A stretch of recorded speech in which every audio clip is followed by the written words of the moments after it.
and a lot of people keep it bottled up.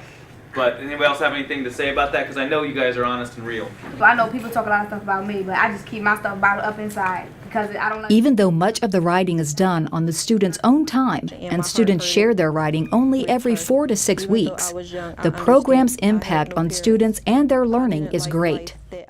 Before I start the project, some students will turn in little to no work, and all of a sudden they have something to say and they have something to do.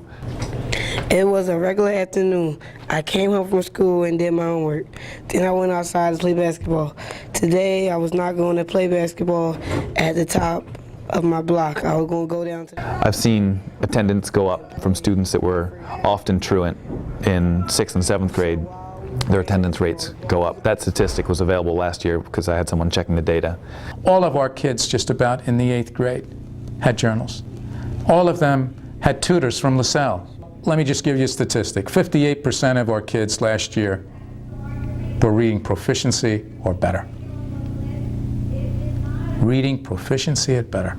54% is what AYP is required, and that's the 8th grade. The 8th grade that really embraced freedom writing. I just found out it was about more than me. I just found out it was about more than what goes on in my life. It was about that little boy who was forced to be a man because his father couldn't be. But the writing process is something that meets two of the big objectives that our kids have done really well with on standardized tests, comparing and contrasting and summarizing. They can compare and contrast their lives with the lives of others. They can summarize events.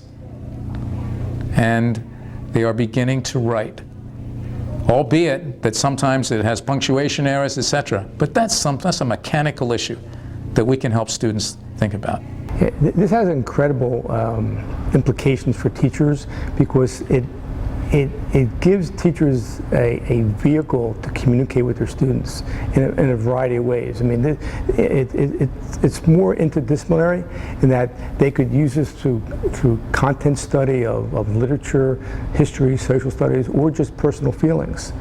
And I'm already using this model in some of the courses that I teach. I'm encouraging my students to take a look at the program that we developed and to look at some of the pedagogical strengths that it offers.